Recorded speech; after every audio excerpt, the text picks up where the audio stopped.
Hello, welcome to the BEwell. Okay, what is the BEwell? The BEwell journey is us trying to help others grow through our experience, life experience, our expertise that we know, in order to talk about topics like emotional intelligence, mindfulness, conflict management, all those kind of topics that are a bit difficult that we can help other people to grow. So today, that's what the BEwell journey is all about. Okay, we've invited Caroline Baker or Backer. Is it Baker or Backer? Bucker. Backer. Yes. Okay. So we're going to be talking about today. So let me introduce Caroline Backer. She's a certified graduate of the prestigious Mastery Training Program by Tony Robbins and Chloe Madanes.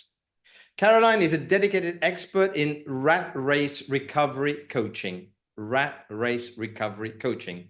She'll tell us what that is later. Workplace wellness. I'm gonna interrupt you. So my name is Carolina. Carolina. Yes, with an A. What did I say? We're pre-recording, right? So I can do that still, right?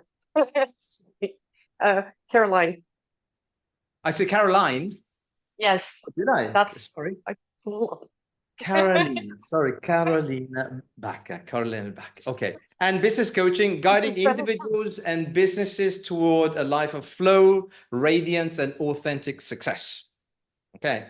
So through Carolina's expertise, we will explore how to integrate Tony Robbins' transformative methodologies into our daily lives and professional environments. So basically what we're trying to do is we've brought you along. We've asked you to be our guest speaker, co-host, Carolina. So you can tell us what is this approach by Tony Robbins? How did you come across that? How can that be helpful to other people? What can people expect to take away from a talk like this today? So, wow. Good questions. A lot of them. So what can people expect from today? Let's start with that. So I hope a okay. lot of insights and a little bit of also an idea of what the methodology. I mean, the methodology of Tony Robbins is nothing new or groundbreaking, but it is something trial and error. Because Tony Robbins, I don't know for the people that don't know who Tony Robbins is. Tony Robbins is a business coach, a life coach, and he coached NBA teams. He coached Oprah Winfrey. He coached presidents, and so he is big in the United States and worldwide. A lot of people know him. So he has coached many people. He organizes huge events, of which I'm often crew, and to help people get to the next level in their life and to break through certain beliefs that are holding them back, or certain habits, certain patterns, strategies, things that we do day to day that we don't even realize that we're doing because we're doing them on autopilot, but that can severely harm us reaching our goals, let's say. So when people Yeah. people are on automatic pilot, Carolina, it's because they do it because they want to save energy. Because when we have a lot of things on automatic, it saves us energy, so we can do more or not. So now you're saying that is that good or is that bad? Going on automatic pilot.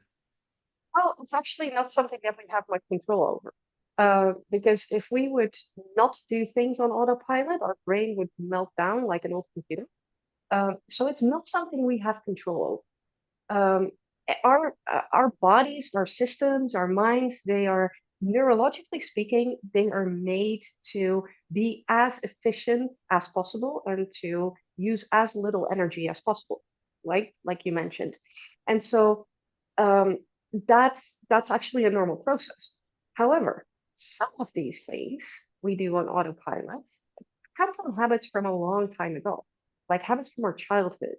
We used to be shy because we used to sit in the back at certain things because we didn't feel that we had the knowledge. And now we're still sitting in the back, even though we do have the knowledge, and we don't advocate for ourselves because we are still in the pattern of somebody that has shyness, but we're no longer shy. So how does that work? That energy saver, that autopilot, is now limiting us from stepping forward, advocating for ourselves, and showing people that we have a wonderful product or a wonderful service or a wonderful business, or that we are a wonderful person in case people are looking for a relationship. So that same shyness that was very useful when we were 5 years old is still that automatic pattern, that automatic strategy, Right. and is now no longer serving us. So it's not, is it good or is it bad? It's good and it's bad. It's and everything in between those two. Some parts can be good, some can't be. So yeah, it's not really like Yeah. there's a simple answer to that. So how did the Tony Robbins Mastery training program shape your approach to coaching? So I first did. I've been with Tony Robbins for a very long time. So I first did um, uh, uh, basically every program that he runs. And then I found that I was working a lot on my business, right? And I wanted to know more about the in-depth of how all these shifts that he generates, how that works. And so I went in this Robbins Medane's training program, um, where he teaches you all these methodologies that he uses on his clients so that you can replicate that with your. So how did it change? Well, in the beginning, I was How did it shape your approach? I mean, did you follow him, copy and paste, or did you actually implement some of your strategies, personality, and so on into the approach? absolutely, yes, that last one. So I have um, from what he, so I did throughout the 15 years that I'm coaching now, at least once a year, I do a training because I want to be up to date. I want to know the latest techniques. I also want to know the latest neuroscience research, let's say. So, and I'm doing that. And Tony Robbins, I think I've been with him from the very beginning, but I did this particular training about 7 years ago, let's say. And so I already had a lot of tools in my toolbox, and I already had a lot of things that I was using with my clients. How did it change? Well, he has some very, very profound, let's say slightly deeper tools. So there's these tools that you can explain. There's these strategies that you can follow. You can tell people, hey, this is step one, this is step two, this is step three. Tony Robbins has these methodologies that make you feel it in your body, make you feel it in your heart, not just know it intellectually. Does that make sense? But let me ask you that question. So, when the people say the 5-step method to the 10-step method to, is that the kind of stuff that you're talking about? It's very sort of packaged. It's like, I feel like, okay, if you get the 10-step training to better happiness or to the best version of yourself and so on. Is that how you, is that the Tony Robbins approach? Is that the way he presents his Well, programs? it's exactly the opposite. It's like when you, what can you take out from yourself to create your own 10 steps? And it's based on, so, and I truly believe this, 80% of the business and business success is in the mindset, is in is in the way that you perceive the world, the way that you look at the world. If you look at the world um, as a dangerous place, you will see danger coming from every corner. And Yeah. that's because we look through a certain lens, through glasses, and it's our worldview. It's the way we look at things. So if you can take those glasses and you can switch them for other types of glasses, that 10-step thing, which is also important, right? A 10-step program to have I don't know, so for the business foundations is very useful. But your first step might not be my first. And the way you interpret step number one might not be the way that I interpret step number. First, because we don't have the same services, but second, also because we don't have the same personality. And in business, unless you're like you put your products for a very small price on a very big website where things just sell, most of business is relationships. And so looking at the world now again with those glasses, for example, of the world is a dangerous place, then whatever comes to you and whatever connections come to you, you're going to look at that connections as um, that's a dangerous thing to engage in, meaning you won't take any risk. You so you will limit yourself in that sense because you're looking through certain glasses. Now, Tony Robbins' methodologies, what they do is they make you take off those glasses and examine them and say, hey, is this type of glasses, and I'm talking dangerous, but it could also be successful. There's a lot of people that look through to the world as I cannot be successful because when I'm successful, I'm visible. Which and I cannot be visible. All like I said previously, those automatic patterns that we got from when we were younger, we are still running them. And he makes you look at that glasses and say, is this still the type of glasses I would like to look at the world with? Um, and then with that, taking those off and thinking, okay, if that's not the way I would like to look at the world, then what is the way that I would like to look at the world? And then put all your 10-step processes and everything that you've learned in terms of more clinical tools in that perspective. That's what builds authenticity because that's what makes it you. So when someone comes to you with a business, because you're business coaching too, Carolina. Mostly, yeah. Okay, so business coaching. So when someone comes to you with a business coaching project or an objective, Mhm. do you look at the business objective or do you start working on the person? I mean, because we're talking about the glasses, the Tony Robbins approach and so on. I mean, we're looking at the person, the mindset, because you said business success is in the mindset. So Mhm. what is where do you focus? There's a principle called the 3 principle, and I think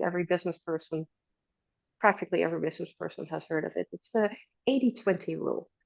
Um, 80% of the success of a business is in the top 20% of what you're doing. And so if people come to me with a certain business goal, people rarely come to me with I have this goal and it's this clear and it's so clear that I know exactly what to do.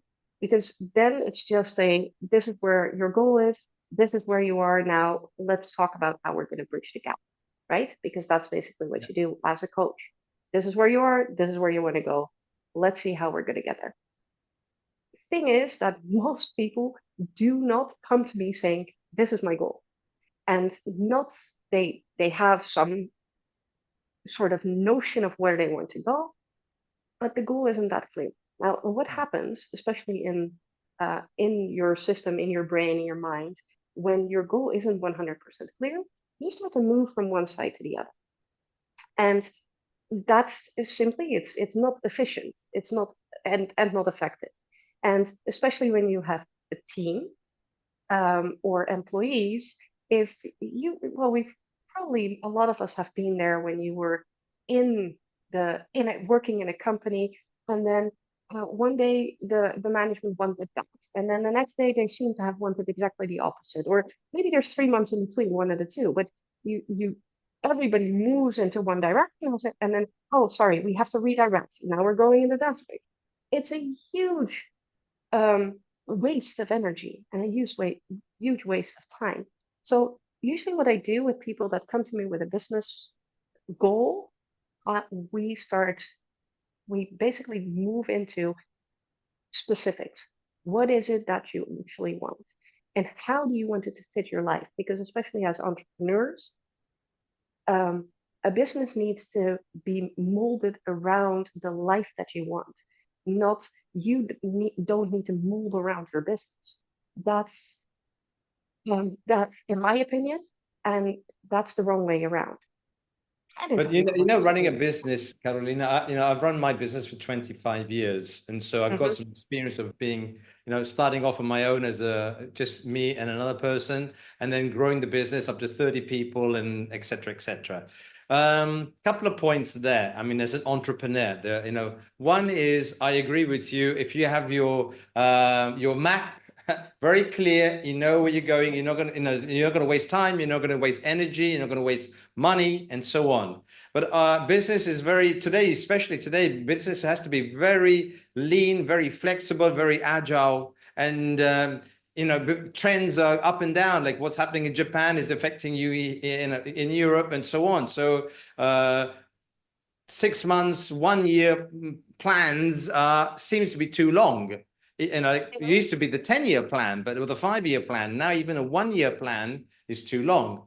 And so the question is, how someone listening to you here, an entrepreneur, what are they looking, what are they thinking here? Because they're having to actually be very agile and moving with the markets, moving with the trends, moving with different types of employees as well, with the diversity. There's a lot of, the people, the populations are just moving around everywhere. So what do you say to these people who are finding themselves having to be agile and move quite often? I would say start with the why. So the the what you are describing right now, that flexibility, that's the how. That's how were you gonna move from one point to another. But for each and every one of us, we do have like this ultimate vision, and it sounds like you are, um, which makes sense. You are translating this into a plan, but it's not a plan that you're looking for. You're looking for a vision. You're looking for where do I want to go? Where do I truly want to end up? And if you then you can take steps towards it. And those steps can be translated. Tony does this as well. You basically you map out where do I want to be, because we underestimate what we can do in 10 years. And so we need to figure out, if we know what we want in 10 years from now, we we can set our mind to it. It's not so much we can take this first step and you can then translate it, of course. What do I want in 5 years? What do I want in 1 year? What does that mean for me in a month from now? If you want to run, I don't know, €1 million business, then in a year from now, you know what you need to do today. And it's a completely different step than when you want to run a €10 million business in a year from now. So I would say first figure out why you want that goal and what that goal actually means to you. And then you can go back step by step until you reach the point where you say, okay, then this is the small little step that I need to take tomorrow. And this is the small step that I need to take in a week. And then that accumulates to a month. The the the worst thing as an entrepreneur, I think, is that you get into this paralysis. I'm sure there's a word for it, but the paralysis that you don't take decisions because you're afraid that you're going to make the wrong decision. And it doesn't, it, for me personally, and I'm not sure how it is for you, but my worst moments in my business were always moments where I was indecisive, were always the moments when I did not take the decision and I let it drag out. And then either at some point the decision is made for you, right? For example, with people that don't fit your company, you sort of you drag out that conversation with them. And then at some point things escalate one way or the other. The person either leaves or something happens and that you could have prevented. So the worst thing is to not take a decision, to not take that action. And that's I think is where a lot of people are stuck. A lot of entrepreneurs are stuck. Hmm. Hmm.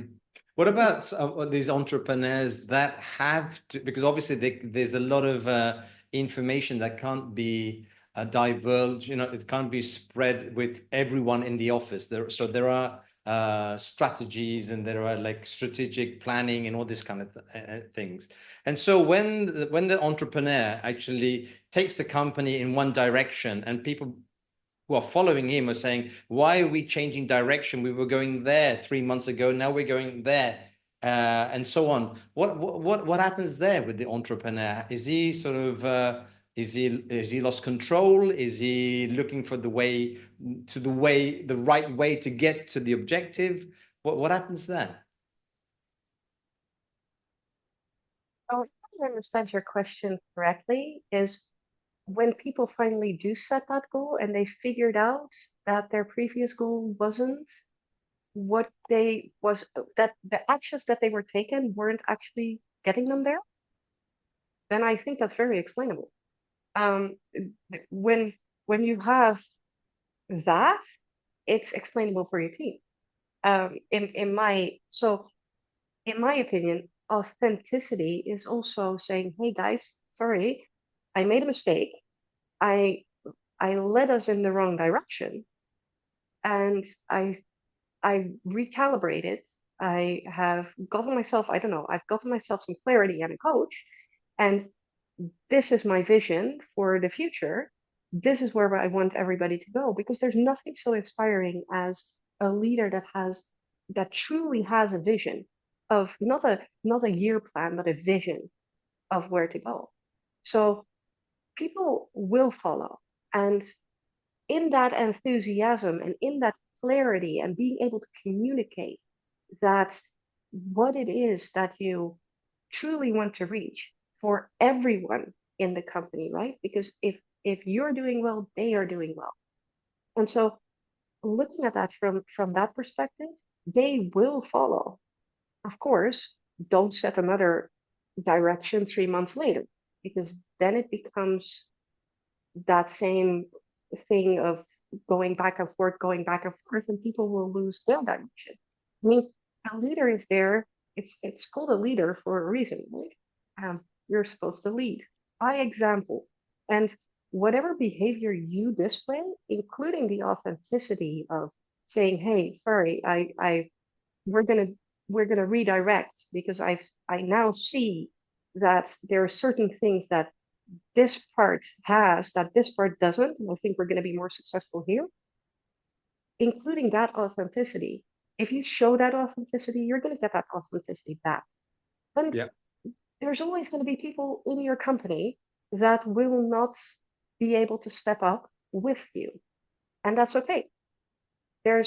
Whenever you grow into on whichever growth you go through, there's always people that that maybe are staying behind. And that's okay.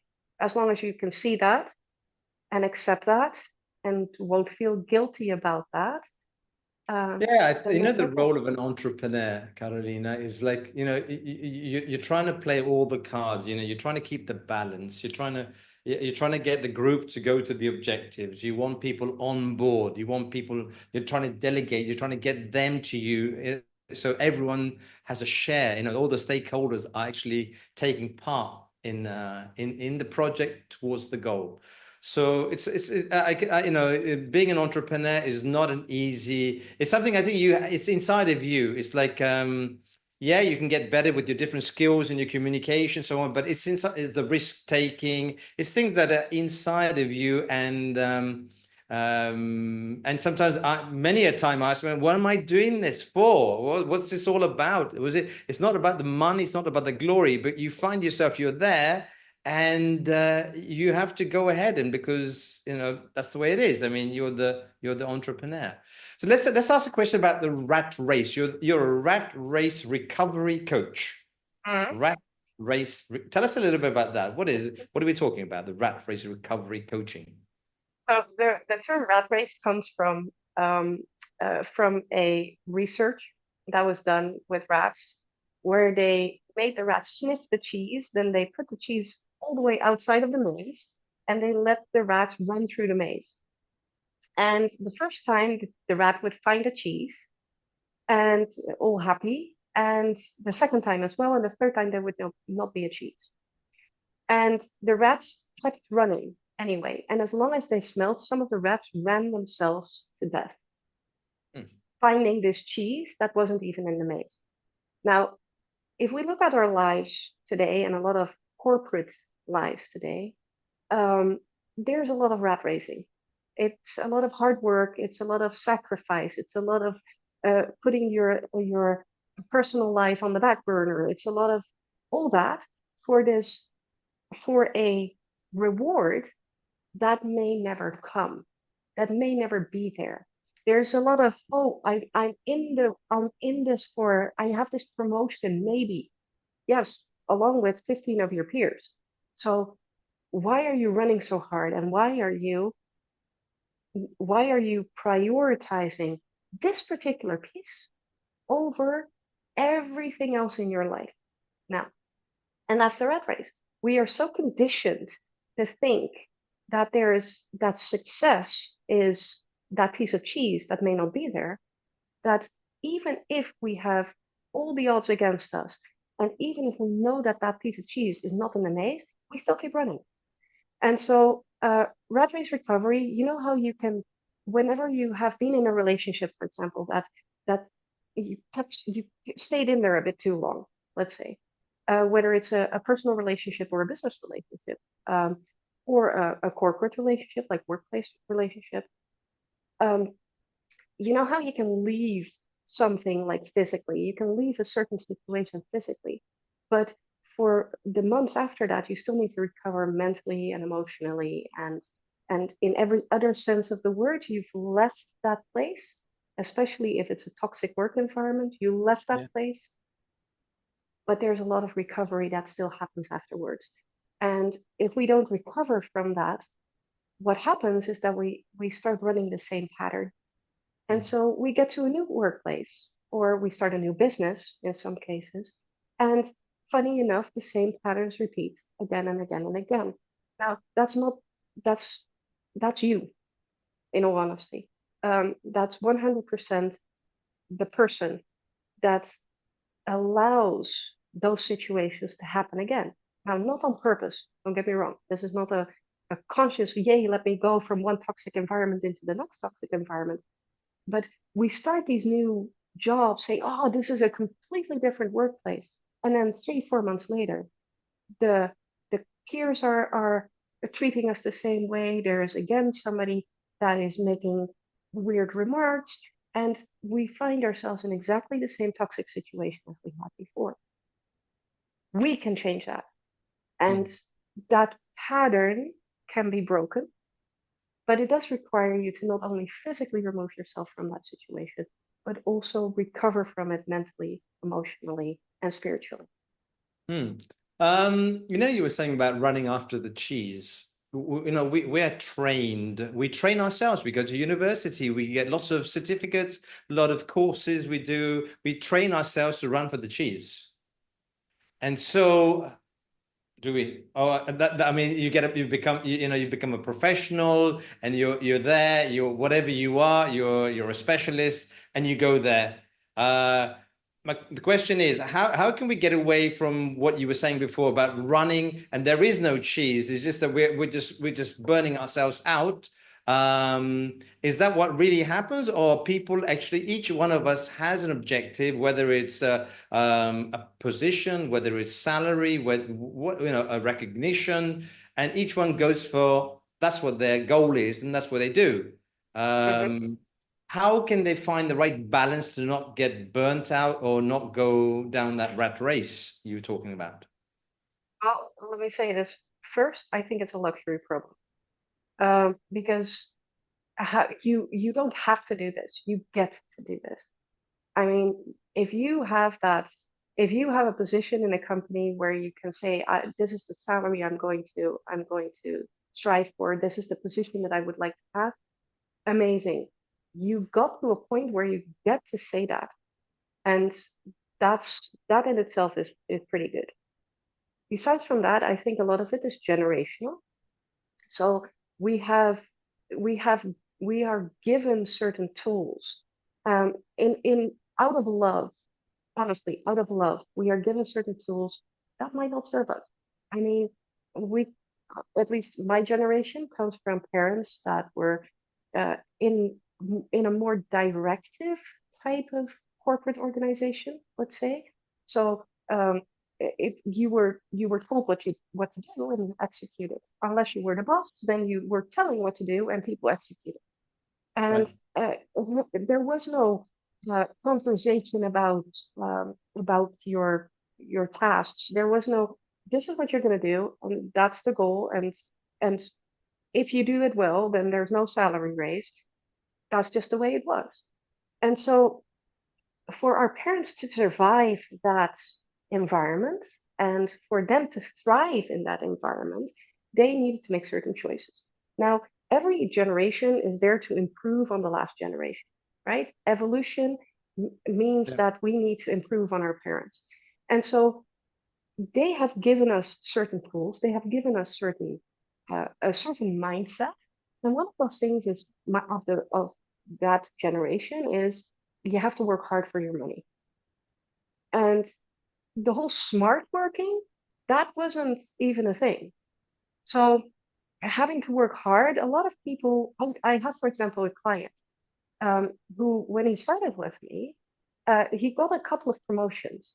And every promotion, of course, came with more cash flow, which was amazing. But what did he do to compensate for that generational belief of you have to work hard for money? Every time he got a little bit more money, he started working harder. And so the more he got promoted, the more hours he started to work. And at some point, he was working himself half to death. Well, that wasn't why he wasn't supposed to do more hours. He Mm, was mm. the reason he got those promotions was because of his knowledge, because of his insights, because of the the things, the way that he would see patterns and see flows through the company that other people couldn't. People didn't Right. expect him to work harder and even told him many times, don't. Yet he couldn't. There was like this inner conflict with him where he brought that generational pattern with him that he was taught. And I think our educational system is a little bit like that as well. We are taught certain patterns, and Mm, we are mm. taught, for example, that if you have higher grades, you will be more rewarded. Is that still the case? For my generation, Yeah. if I wanted to be in corporate, it was. If I want to be a doctor, yes. But if I want to start I don't know, a company in AI, I don't need my grades for that. Yeah. So what Yeah. what part of that comes from how we are taught, and what part of that comes from patterns that we have been running since very young that we're still running?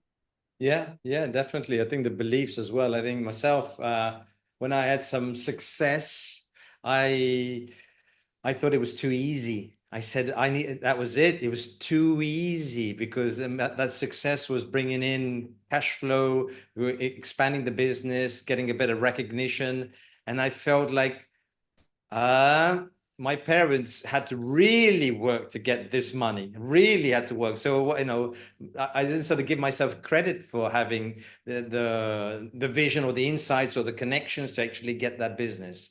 Let's talk a little bit about success. I mean, authentic success. You were talking about authentic. What does that mean? What do you mean by authentic success? What does that mean to you? For me, it means that for me personally, Yeah. authentic success means that I'm true to my values, but also that at the end of my business life, for example, the business that I now run, let's say I do what I did with the previous one, I sell it, and then at the end of that business life, I want to be able to say to myself, I have no regrets.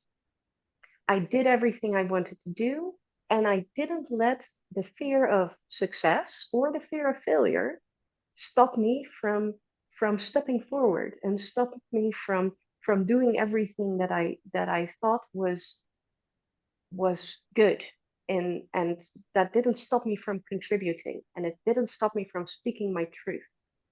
So Um, are there regrets, Carolina, or are they just attempts? I mean, are there regrets, or every action is necessary and there is a purpose to even failing or to taking the wrong road or not? What's your thoughts on that? I believe no, there are no regrets. However, there are some things that you cannot turn around. So regrets is not per se not taking that opportunity, but there's also regrets in there could be regrets in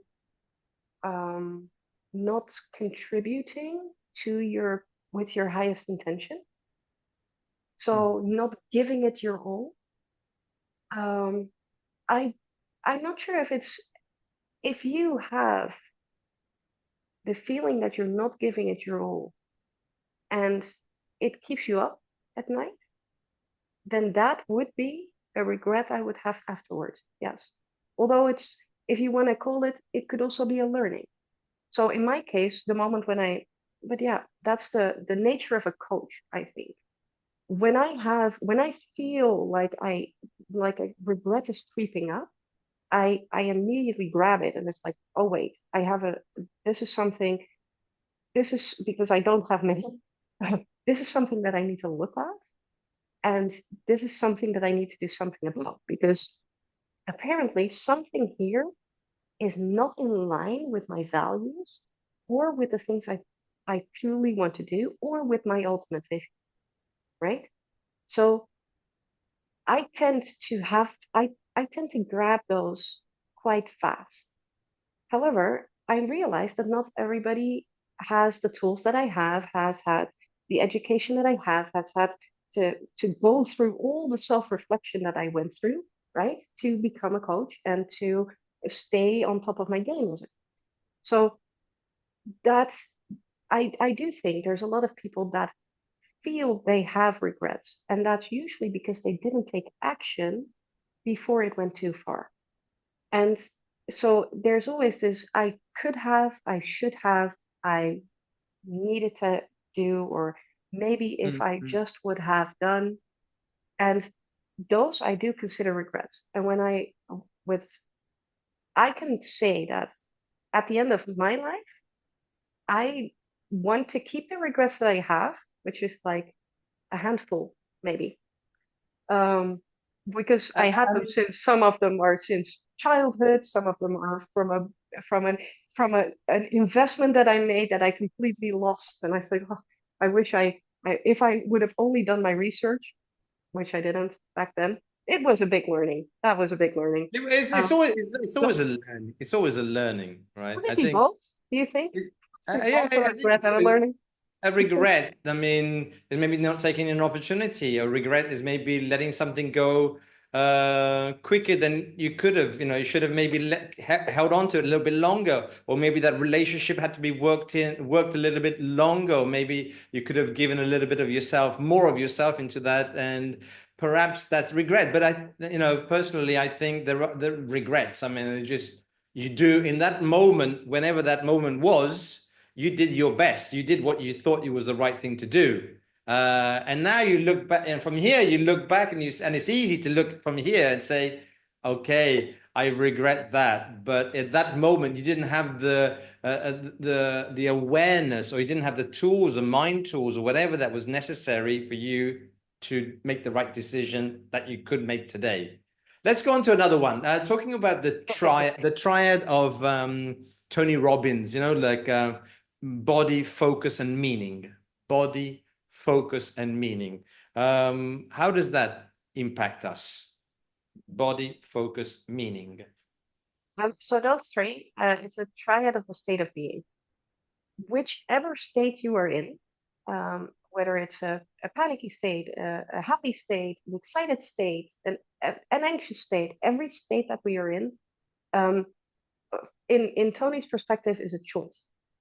And I tend to agree with him. Although we don't always have the power in ourselves, like the to change it.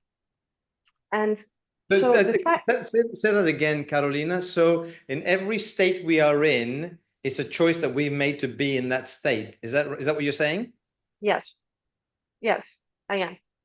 And those are So, very powerful words. someone's in a state of sadness. You're saying that they've chosen to be in that state.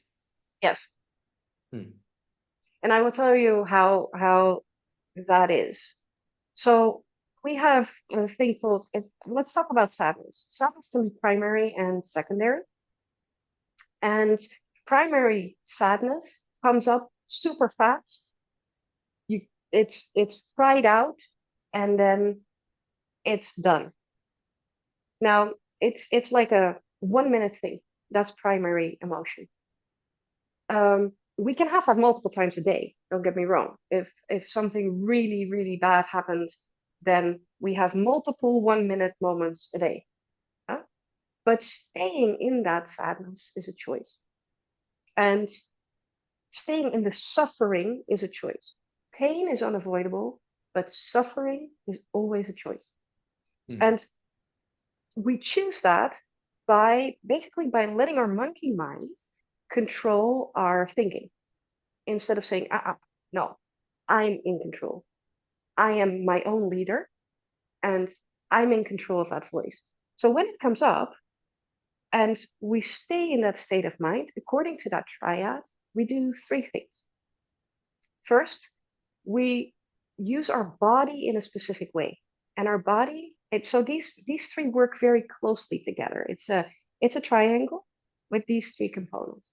And if you change one of these components, you basically change 1/3 of your state of being.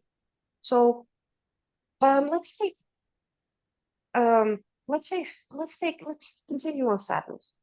If Okay. you step into an elevator and there's a person, just one person standing, you can immediately see and feel what that person, how that person is. Nobody can hide it that well. If you would look at them, you can immediately, oh, that person seems to be sad, or that person seems to be excited, or so that's because we use our body in a certain way. If you look at sad people usually they hold their head slightly bended down, they look to the floor, they have their shoulders hunched, they they have a certain type of breath and a certain heartbeat. Now, not all of that is perceivable by the eye, but you can feel it. You can feel when people are in that state. And if you cannot see it, you can feel it. And so when we as when we do this, we the memory of having this body posture, that's a memory, and that's 1/3 of that triad. If you change your body posture, if you change the way you stand, you will instantly feel different. And so that's why the Superman pose. I'm not sure if people heard of that. There's this Yeah. pose where you say, "Okay, I want to be empowered," and right before I go on stage, I always do that. Actually, it's the Wonder Woman or the Superman pose, where you put your arms in your side and you look up and you you straighten your spine, and it actually has that physical posture. If you hold on it, and there's all kinds of research about this posture, Yeah. if you hold on to that for long enough, your brain will start. They checked on that and research. Your brain highlights different parts of your brain. So the way you use your body has an effect on your emotional state and on your state of being in total. Now, then we have the focus. Yeah. The So focus.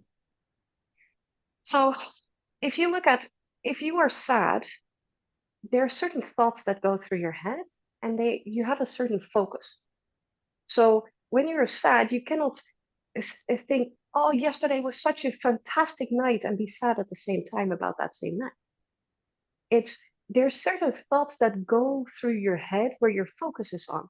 I didn't do this well, or I didn't do that well, or um, I don't know, I whatever you said you should have done different, or other people should have done different, or sometimes we blame somebody in that situation. It could be we blame the universe for something that happened, right? And but the focus is on exactly that. What went wrong, not what Mm, went right. On mm, what we think, what we miss, not what we gained. And so that focus piece is the second part of the triad. And then there's a third piece that we put meaning onto it. So you can notice something, just actually what you did just now. So in just a minute or so ago, when you put your focus on, you can when you put meaning onto whatever you're focused on, it you can make it worse or you can make it better. And or you can just keep it neutral. And if you attach, for example, if you're in traffic, traffic is an amazing example because you can see what people give as a meaning to a traffic jam. If you look in the traffic jam, there's always all different types of people, and everybody handles the traffic jam differently. Some people will get emotional and think, oh, that person has a traffic accident. That's so horrible, and they get sad. Some people think, oh, I'm so happy. No, I don't have to go to that horrible meeting. They get the newspaper and they sit and they read the newspaper. Thank you. Finally, some time for myself. And then there's people that try to zigzag, even though the traffic is stopped. They try to zigzag from one lane to the other because they're stressed, because they have a meeting and now my boss is going to be angry with me, and they get and then so they're stressed. And then there's people that get angry. All these people are in exactly the same traffic jam, but they mm, all give a different meaning to it. And their focus is all on a different moment. So people that at that moment they are in the traffic jam and they think, okay, I'm here, I'm safe, I'm in my car, I'm warm, I don't have nothing is threatening my life at the moment. I'm good. They don't get stressed. mm, All the others get stressed and somehow get into a certain emotional state in a different state because of the same traffic jam, and they all give a different meaning to it. And their focus is to, with the guy on the that is stressed, it's at like a week from now, my boss is going to fire me, right? The person that is sad is probably with their mind in a personal experience, saying, "Oh, that traffic that must be so horrible for that person." They're in a personal experience because they know how it feels to have that type of that type of sadness. So each and every one of them has their focus on a different moment in time, but none of them are present in exactly that moment.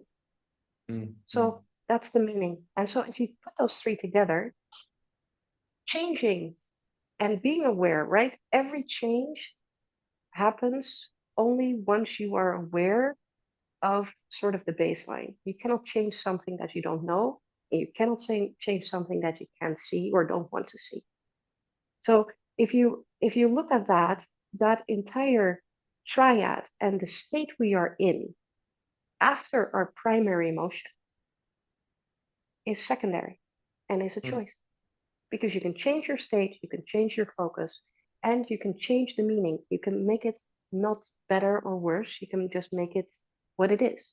So we don't make that choice because we're just wrapped in our monkey chatter, monkey brain, and we give, I suppose, more focus to that rather than what we really want.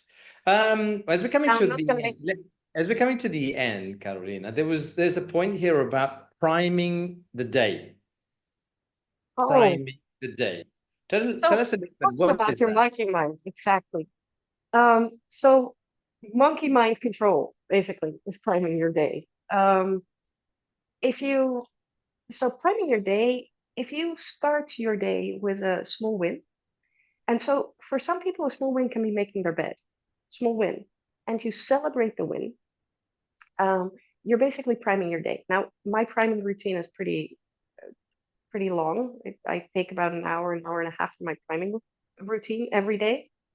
But it's the same as So when you priming, the word based on priming the is yes, just preparing the getting day. there. Yeah. Yeah, sort of. So it's like when you paint something, you also want to have a primer so that the paint sticks, Yeah. basically. And so it's the start of your day. It's doing a routine that sets you up for success. And so every person has their own way of setting themselves up for success. But there's habits and patterns and strategies that contribute, and there's ones that do not. Now, Mm. we all have a mobile phone, and we all practically know that that's not the best way to start a day because you go outwards, you look at your phone, and even if you immediately get input, so your monkey mind immediately starts to, oh, I should do this and I should do that. I People that open their calendar, I love when people come to me opening and stuff. I ask them, "What's the first thing you do in the morning?" Well, I get my phone, I open my calendar, and I think, I tell them, so you wonder why you get stressed. I can tell you why you get stressed. It's because you're priming your day with a calendar with all these items that you need to do. Mm. And so you immediately get into that, oh, I need to, and you immediately have this, I'm short on time. And so you prime your day with, I'm short on time. And that is going to go through, you're going to take that with you through your entire day. Well, if you would in reality look at that in more detail and would write things down about it, it would probably not be that bad. You would be able to delegate things. You would be able to move things to. There would be things that would not have any significant meaning that are not in that 80 that are not in that 20% that actually make the difference, but are in the 80% that we do to keep busy. So yes, priming your day. Um, I mean, Carolina, we're looking in the morning. A lot of people looking for an easy fix. They're looking for a bit of a dopamine, a hit. They pick the telephone up, they look at the Facebook, they look at the Instagram, they're looking at messages. Rather than sitting down in silence and meditating and doing a journaling or whatever, people are looking for the quick, the pleasure. And mhm. you can imagine that. So what can we tell people like that? I mean, the people who get up and they pick their phone up. I mean, I do too, but I don't go into my email. I look at the telephone's right next to my bed, so it's my alarm. I pick that up, I put it in my pocket, and it has happened to me. My children have sent me a message the night before, and I haven't seen it obviously because I've walked the dog, and 2 hours later I look at the message, and I say, well, it's too late now because what I was supposed to do was I should have done before, but it's too late now. So again, there's the pros and the cons of all of this or not. I mean, how connected should we be to these devices, to these, how on call should we be? Because that's what it's all about, being on call. What our need behind picking up that phone is for everybody has a different need for picking up their phone. Um, and there's six in the school of Tony Robbins, there's six human needs. And each and every person has a different need, one of those six that is highest to pick up their phone. Now, most people are in a love and connection need. Each and every one of us has it, but up to a certain extent. Well, all the six, but love and connection is something. Love is something that we all crave, um, and so very often we pick up that phone out of the need to connect. Um, and I would challenge people and say, well, what is it that you can connect with around you, and how can you connect with yourself so that that connection with the outside world, the world outside of your house, the world outside of your bedroom, outside of your family, outside of yourself, becomes a little bit more balanced with the world that is around you and that you don't need your phone for. Yeah. Definitely. I think I know where you're coming from. In the morning, I had to put my habits into place as an entrepreneur. And I read the book by Robin Sharma, The 5 a.m. Club. I don't know if you've ever read that, called The 5 a.m. Club. And it was Mm. pretty, it was a boot camp. It was waking up at 5 in the morning and actually getting your habits in line. And it was Wow. 20 minutes of exercise, 20 minutes of meditation, 20 minutes of reading, sitting in silence, 20 minutes of reading something to actually stimulate your brain. All of this, it was like, and I did it. And for me, it was a big challenge, especially waking up in the winter when it was cold. But, the book's really interesting. It's called The 5 a.m. Club. It's for What's the people. reason for the 5 a.m.? Why can't it be 7 or 8 a.m.? It was 5 a.m. because the people who are not you're not disturbed by messages or by people phoning you or anything around you at that time of the morning. But some people, they prefer to do it to the 2 p.m. club, but he chose the 5 a.m. club, and it worked for me actually. I mean, I did that for about a good 6 months, getting up and everything like that, getting myself organized, having everything right next to me. So there were no excuses. I knew, and I had to go and do 20 minutes of exercise, 20 minutes of silence, and 20 minutes of learning something new every day. And those were the habits I had to change. So, not waking up at 7 like a zombie and then just getting dressed and getting into the traffic and then getting angry with everyone and getting to the office at 8:30 and then people not even speaking to me because they'd seen me that I was I'd come in the wrong way, like, oh no, he said, oh, he's had a bad night, don't talk to him. And so what was happening, you were being isolated as a leader, as an entrepreneur, because people didn't want to come into your space because they could see already from your body language, what you were saying before, that you're not open to any discussions this morning, so let's not talk to him. So again, there was a lot of signs that the entrepreneur, I think, as an entrepreneur, I wasn't aware of. It was only when I actually started the coaching journey, the life coaching, business coaching, all those different programs that I followed, that I actually understood what was happening around me, because I was so focused on myself. And then I understood why people wouldn't talk to me, and I would think, but why didn't you tell me this? Because we saw that you were coming in the office and it didn't look like a good morning, so we didn't tell you. Mm-hmm. And so Yep.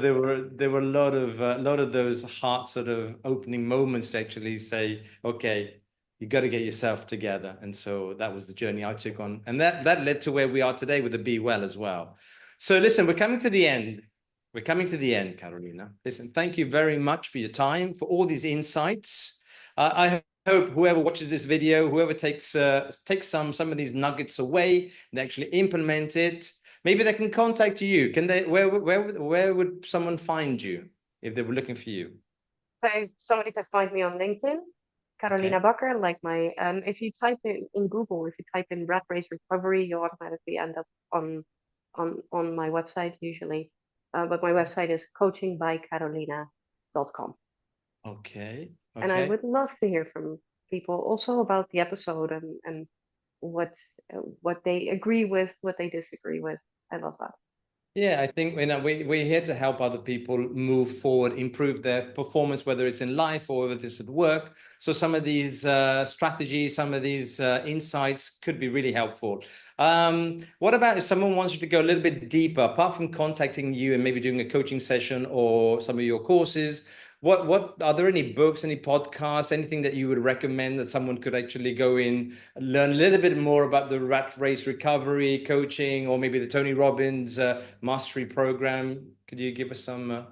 Right, yes. So actually, Tony Robbins has multiple times a year, he has an event called Unleash the Power Within. I Okay. can really recommend that. That's a wonderful baseline to start your thinking process on how to reorganize these types of things and how to take off those glasses that we talked about in the beginning and put on different ones. It's amazing.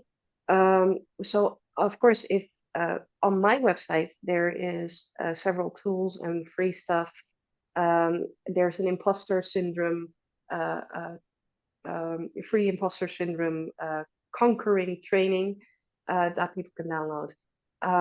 And for books, so I read a book a week, Okay. and I'm currently, I would recommend one, but it's in Dutch. But for You read what? say You read a book a week. yes, Wow. yes, I love it was one of my goals that I set myself last year to read a book a week. And I read 45 in total because there was one in there that I was really like and hard to get through. And this year I've set myself the same goal because actually I love to read it. Yeah. So a book could be Awaken the Giant in You or something. Is that one you're talking about? Awaken the giant within, exactly. Or Okay. unlimited power, and I think I have it there There behind you are. me. Okay, so that's a Unlimited recommendation, power you say? of Tony Robbins. Absolutely. Awaken the Giant Within.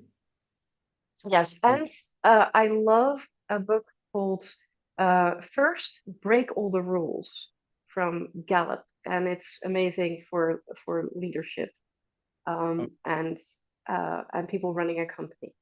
So yeah. okay. Brilliant. So, Carolina, thank you very much for your time, for your insights, for all your coaching. And If thank people you are so watching this, much for having me. they're going to get in contact with you. Going to look into that book, Awaken the Giant Within by Tony Robbins. And hopefully our paths will cross again sometime, whether it's through BEwell or through one of your coaching programs. So thank you again. Thank you, Thank you. Carolina. Thank you.